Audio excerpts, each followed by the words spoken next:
Danielle Merriweather arrived at Arizona State University 2 hours early, clutching a bouquet of red and white roses, her heart swelling with a pride she'd never known. Her son, Jalen, her only child, was graduating with an engineering degree, a hard-won triumph after leaving military life. She had meticulously prepared, wearing her best shoes, her ticket laminated and clutched tightly in her hand. She found her assigned seat in the reserved section near the front, honored guests reserved. A spot Jalen himself had told her was hers, where he could see her. But her quiet joy was shattered by the arrival of 2 security guards. One tall with slicked back hair, the other shorter and stockier. They approached her without a smile. The tall one stated. "You're going to need to move. This section is for special guests only." Danielle blinked, confused. "Excuse me." The shorter guard gestured to her badge. "That badge doesn't look right. This area is for the graduates' families, not the general public."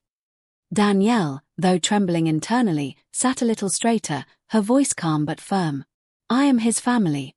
Jalen Merriweather, that's my son." The tall guard sighed, as if weary of endless excuses. "I'm going to need to see some ID." She handed it over, her hand still shaking, her smile replaced by a quiet dignity. He glanced at her license, then her badge, then back at her. "Look, we're just doing our job. We don't want any issues, all right? We've had people sneaking in here trying to sit where they're not supposed to." Danielle's eyes met his, unwavering. "I didn't sneak in. My son gave me this ticket himself. It came in a university envelope with his name on it." The shorter guard folded his arms. "Still, I'm going to have to ask you to step outside while we clear this up." Danielle looked around. Rows behind her were filling up, a few heads had turned, cameras were out. She felt a heat creeping into her chest, not from the sun, but from something else, a slow burn of injustice. She stood up slowly, still holding the flowers. "I'm not causing trouble. I just want to watch my son graduate." The taller guard insisted, "We'll get this sorted out, but you need to come with us." Danielle hesitated, an instinct to stay rooted to her spot warring with the pressure. No one else was stepping in, and just when it felt like she might give in, something shifted in the air behind her. The tension in the air tightened around Danielle like an invisible rope, but she didn't move toward the exit, not yet. She could feel eyes on her now, not just the guards, but other families watching from their rows, some whispering, some squinting to get a better look. A few had phones in their hands, pretending to scroll, but their cameras were already recording. The shorter guard motioned again. Danielle shook her head once, not fast, not dramatic, just firm. "No. I'm not moving until someone from the university tells me to. My name's on the list. My son earned that seat for me." The taller guard stepped forward, lowering his voice as if doing her a favor. "Look, we don't want this to get bigger than it has to be." Danielle looked up at him, her voice not loud, but cutting through the noise like a bell in a crowded room. "It already is." Then, someone near the aisle leaned forward, a middle-aged woman in a navy blue dress and pearls, clutching her program. "Excuse me," she said to the guards. "Is something wrong?" "Nothing to worry about," the tall guard replied quickly. "We're just asking this guest to relocate until we verify her credentials." The woman raised an eyebrow. "She's been sitting quietly. You verified her badge at the front, didn't you?" The guards didn't answer. Danielle stayed standing, still holding her flowers, her arm beginning to ache. She wanted to sit, she wanted to cry, but she did neither. "I'm not here for a scene," she said, her voice imbued with a quiet strength. "I'm here for my child. I'm here because he made it." The short one tapped his clipboard. "There's no Merriweather listed in the front row." Danielle exhaled, a silent plea for understanding. "It spelled Mari, please," he cut her off. She didn't say another word, just stood there, quiet, looking past them. Then, without any announcement, a side door opened, and 6 men entered the hall from the side corridor. They didn't speak, they didn't wave. They just walked, shoulders squared, eyes sharp, like they were headed toward a mission.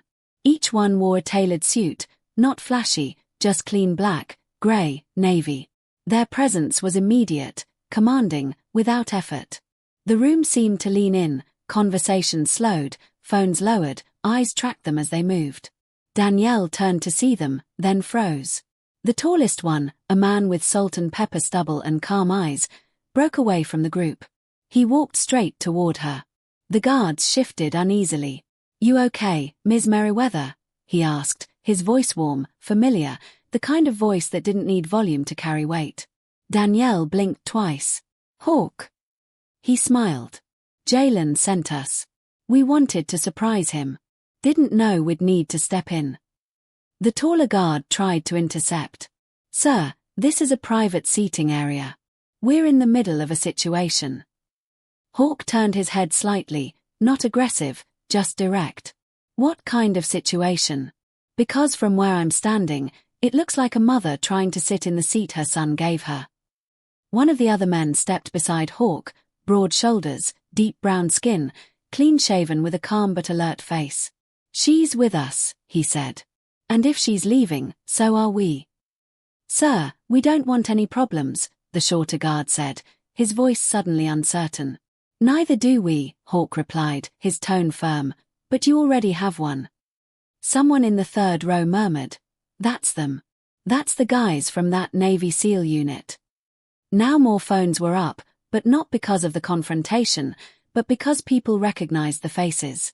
One of the men had been in the news after a rescue mission overseas. Another had testified before Congress. The energy in the room shifted again, a palpable change in the atmosphere. Danielle stayed quiet, still holding her flowers. She looked at Hawk, then at the man beside him, then at the others. 6 of them, standing not behind her, but beside her. That meant something.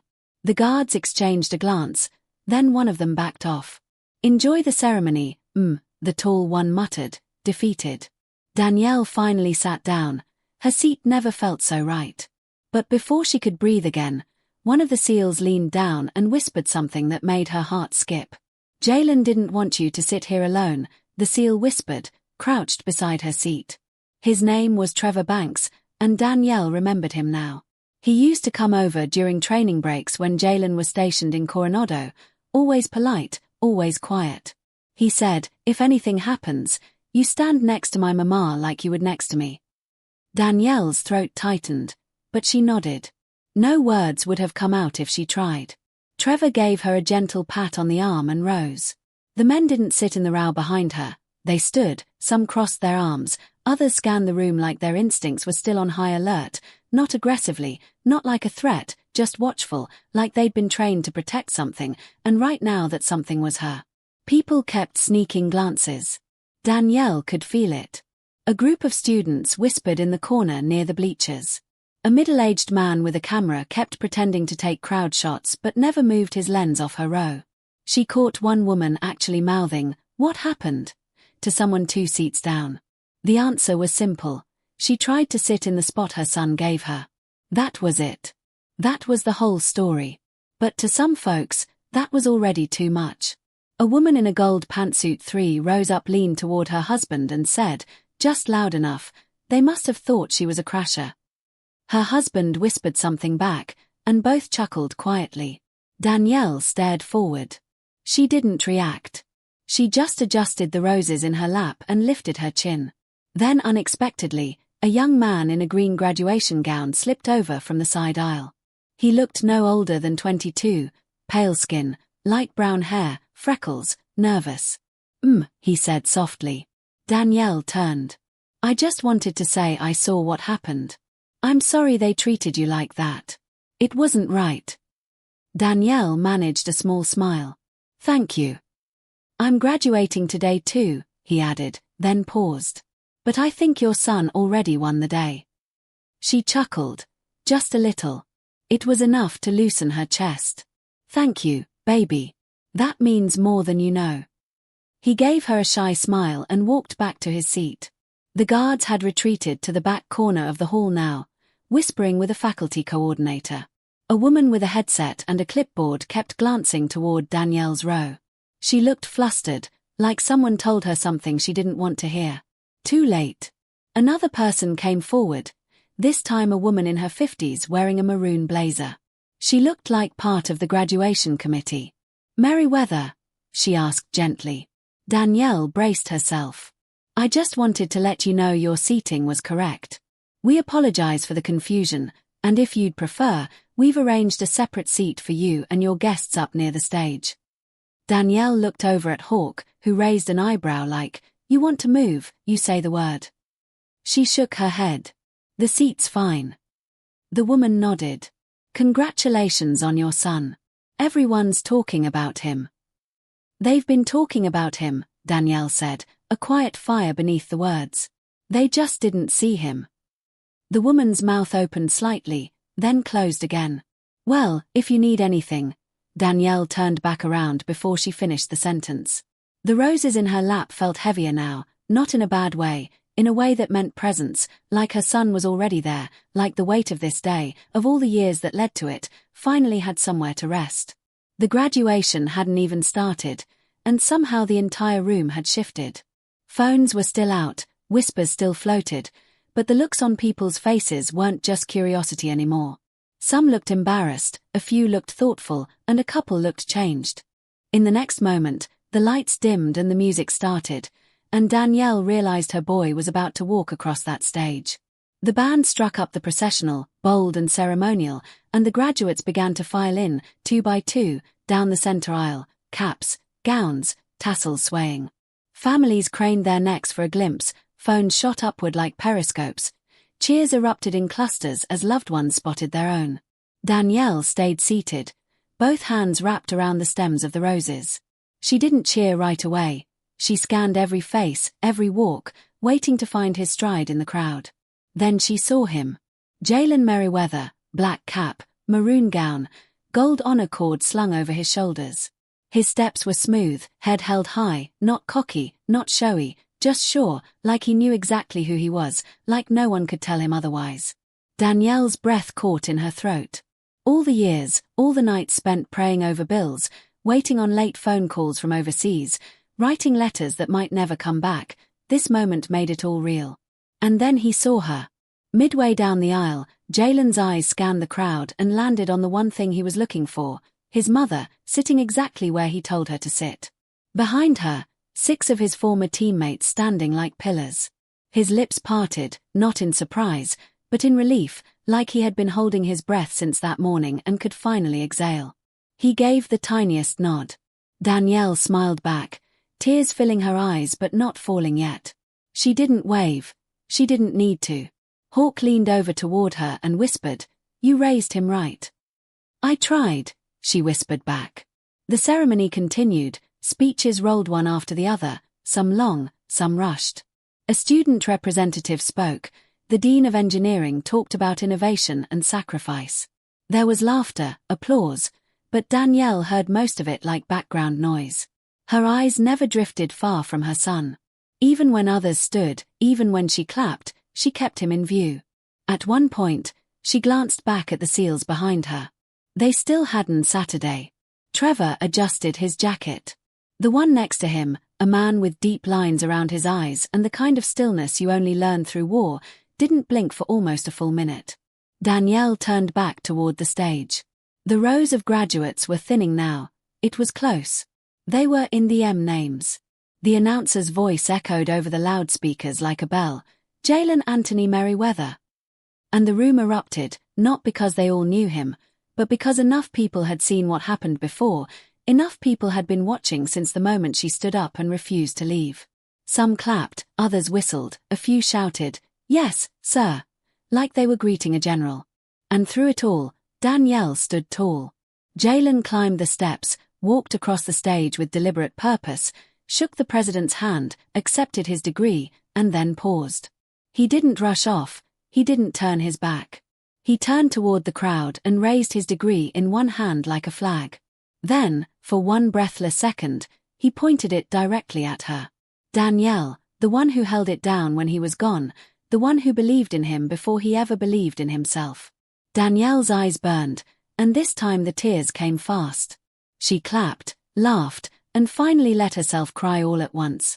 A couple of the seals clapped too, not loud, not showy, just with respect. Then Jalen stepped off the stage and walked back to his seat like nothing happened. But something had. And even before the ceremony ended, someone 3 rows over whispered, "I hope this goes viral." The rest of the names were called, but for Danielle, time bent. She heard them, but she wasn't listening anymore. The applause, the shifting seats, the music, it all blurred into background noise. She kept replaying that moment, her boy on stage, that look in his eyes, the way he lifted his degree and pointed it straight at her like she was the reason he got there. She wiped her cheeks with the back of her hand. The roses were still in her lap. They looked a little bent now, but she didn't care. She would keep them forever. Behind her, the SEALs finally sat down, quietly, casually, like a unit resting after standing guard. Trevor leaned forward and tapped her shoulder. "You good now, Mama D?" That's what they always called her, Mama D, even back when Jalen was deployed and they'd video chat from the base. She'd send cookies and care packages with notes like, "Keep your heads on straight. Nobody better die before you write back." Danielle turned, smiling through wet lashes. "I'm good, baby. You can breathe now." Trevor grinned. "We weren't worried." "Liar," the guys chuckled, low and warm. Then one of them, Koa Kelakolio, a soft-spoken Hawaiian with arms the size of telephone poles, spoke up. "We weren't going to let them move you. They don't know what it means to earn that seat." The one sitting next to him, Jasper Briggs, nodded. "That seat's not just a chair. That's years. That's deployments. That's you being both mom and dad. That's showing up for every letter, every call. That's the kind of seat you don't touch." Danielle felt a lump in her throat again. "You boys came all this way just to make sure I sat down?" she asked. Trevor shrugged. "We came for the ceremony, but we stayed standing because of how they treated you." "They didn't treat me," she said quietly. "They assumed." That word hung in the air like fog.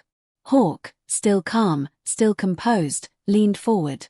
"I've seen war zones where people made better calls under pressure than those 2 guards did." "They didn't see you," Jasper added. "They saw what they wanted to see." Danielle didn't say anything right away, but her silence spoke louder than any reply. The closing remarks began. The university president thanked the faculty, saluted the graduates, urged them to build a better future. But some folks in that auditorium weren't thinking about the future. They were thinking about what just happened. Because stories like that don't stay quiet. Not anymore. Someone posted a clip to social media before the ceremony even ended. Just a short one, 30 seconds maybe. It showed Danielle being questioned, showed the SEALs stepping in, showed the moment Jalen pointed to his mother from the stage. By the time the band played the recessional, the video had already been shared thousands of times. When the graduates poured into the courtyard outside, caps tossed, photos snapping, hugs flying, Jalen found her. He didn't run. He walked straight to her with the calm stride of a man who'd walked into combat zones and walked out stronger. Danielle dropped the flowers and wrapped her arms around him. "I saw," he whispered in her ear. "I saw the whole thing. I didn't move," she said into his shoulder. "I stayed." "You didn't have to," he said. "You earned that seat a long time ago." He pulled back, eyes shiny. Behind them, the SEALs closed in, laughing now, slapping Jalen on the back, cracking jokes about him finally getting soft. Danielle laughed too. For the first time that day, she felt light. A university staff member approached nervously, holding a clipboard and a slightly panicked expression. "Ms. Merriweather, Mr. Merriweather, we're so sorry for earlier. We're investigating what happened and speaking with the guards." Jalen turned to her. "You don't have to say anything." Danielle looked at the woman and said, clear and measured, "You don't need to investigate if you already know what happened." The woman blinked. Danielle turned back to her son. "Let's take some pictures." But even as the cameras flashed and the crowd swirled, someone nearby muttered, "This is going to blow up tonight. I can feel it." By the time the crowd thinned and the sun dipped just a bit lower in the sky, Jalen had taken more photos than he ever thought possible. With his teammates, with old professors, with random classmates he barely remembered but hugged like family today. But the ones he cared about the most were the ones with his mother, her in the middle, him beside her, and the 6 seals standing like guardians on either side. No forced smiles, just real ones. "Come on, Mama," he said, holding out the diploma toward her. "You should hold it." Danielle laughed. "No, baby, that's yours. I wouldn't have it if it weren't for you. Hold it." She took it carefully, like it might break. The gold lettering shimmered in the light. She looked at it, then at him, then down again. "I used to pray over you every night," she said softly. "Even when you were overseas, even when you stopped answering your phone for weeks. I know every time I got a knock at the door, I held my breath." Jalen's jaw tightened, but he didn't speak. Danielle touched the corner of the diploma with her thumb. "But this is something I didn't even know how to pray for. You made it." He nodded once. "We made it." She hugged him again, tighter this time, long enough that people around them paused for a beat. There was something in that embrace that said everything. Years of struggle, of sacrifice, of love that refused to break. Nearby, the seals had drifted a bit, giving them space. Hawk leaned against a stone pillar, watching the crowd. Trevor and Jasper chatted with a few students who recognized them. Koa was laughing with a group of kids who had no idea who he was but were fascinated by the size of his hands. Then a voice called out from the stairs of the student center. "Hey, are you the guy whose mom got kicked out of the graduation?" Jalen turned. A student stood there, phone in hand, already filming. "Is it true you brought 6 Navy SEALs with you?" Jalen frowned but didn't answer. Another student chimed in. "Man, they said the guards tried to escort her out. That's wild. But you walked up there like nothing happened." Danielle stepped forward calmly. "Nothing happened because they didn't let it." The group quieted. Jalen looked around and noticed more phones pointed their way now. Whispers again, eyes darting. He recognized the feeling. It was the same thing he used to feel overseas when civilians stared too long, half respect, half curiosity. "I didn't bring them," he said finally. "They showed up because they wanted to. That's what real brothers do." Someone called out from the side, "You going to post about it?" He shook his head. "Don't need to." But someone already had. An hour later, they were back at the hotel. The dinner reservations were in 30 minutes, but no one was moving yet. Everyone had kicked off their shoes, the suits were off, the ties undone. Danielle was sitting on the edge of the bed, scrolling through her phone. "Jalen," she called gently. He looked up from across the room. "It's already at 90,000 views." He raised an eyebrow. "What is?" She turned her phone and showed him the clip, the video from the ceremony, the one that showed her standing, the guards stepping in, the SEALs arriving like something out of a film. And then the camera had zoomed in, perfectly timed, just as Jalen raised the diploma and pointed it toward her. "Someone captioned it," she said. "It says, 'She raised a warrior.' They stood for a queen." Jalen rubbed his face. "It's a bit much." Danielle grinned. "No, it's not." He looked around the room at the guys sprawled across chairs and sofas, at his mom still holding her phone with the light in her eyes, and for a second he let himself feel it. Not fame, not attention, but peace. And just when things seemed to settle, his phone buzzed with a message from someone he didn't expect. Jalen glanced at his phone. The notification read, "From Chancellor Rearden." He tapped it open. "Mr. Merriweather, we saw the footage. We're deeply sorry. We'd like to meet yourself and your mother whenever you're available. Please let us know how we can make this right." He sat with that for a moment. Across the room, Danielle had kicked off her shoes and was massaging her feet like she'd been running a marathon. "Ma," he called gently. She looked up. "Yeah." He held up the phone. "The university wants to meet. Says they want to apologize officially."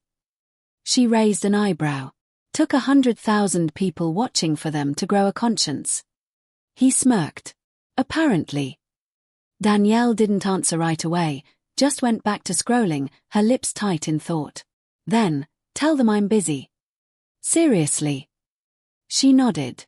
"I got dinner in 30 minutes and a life to live after that." Jalen laughed, not because it was funny, but because it was her. That same strength that got him through every dark night in Afghanistan, every cold bunk in Germany, every lonely hour on campus surrounded by people who didn't look like him and didn't know his story. The next morning, though, Danielle did agree to speak, not to the university, but to a local journalist who reached out. They met at a coffee shop on Sierra Avenue in Bakersfield, California, where Danielle was flying back through. No camera crew, just a voice recorder and a quiet booth.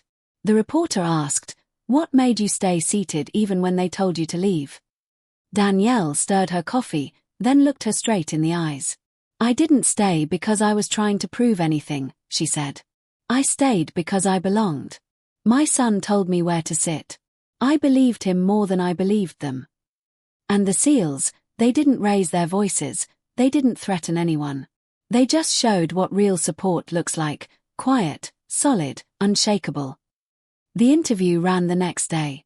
By then, the story had hit national news. Headlines read, "Guards try to remove Black mother from graduation. Veterans stand up without saying a word. She didn't move, and they didn't let her.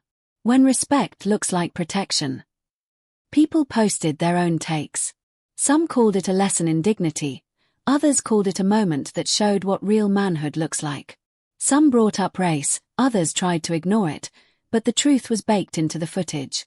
It didn't need explaining, it just needed witnessing. The university issued a formal apology. The guards were reassigned pending further review. Jalen and Danielle were invited back for a special luncheon honoring military families. Danielle didn't go. She said she'd had enough ceremony. Jalen did go, though, quietly, not for the spotlight, but to shake the hand of one janitor who said he'd seen it all start to finish and hadn't been able to sleep since. "You remind me of my son," the janitor said. "I hope that's a good thing." "Oh, it is," the man replied. "But I just wish he had more people like you standing with him." Back in Charlotte, Danielle went back to her normal routine: church on Sundays, grocery shopping on Tuesdays. And now and then, someone would recognize her at the gas station, at the bank. Once at the post office where a teenage girl burst into tears just thanking her for not getting up. "You didn't yell," she said. "You didn't even raise your hand, and they still knew they were wrong." Danielle hugged her. Sometimes resistance looks like rage. Sometimes it looks like walking out. But sometimes it looks like sitting still. That's what people remembered. Not just the SEALs, not just Jalen, but her, sitting there, holding her roses like a crown. And somehow, in a world that loves drama and chaos, that quiet power shook the room harder than any shout ever could. So next time someone tries to push you out of a seat you've earned, remember Danielle. Stay where you are, look them in the eye, and if you're lucky, maybe someone will be standing right behind you too. If this story made you feel something, share it. Speak up when others are silent. Stand up when someone else is being pushed down. The world doesn't change by accident. It changes when ordinary people decide they belong.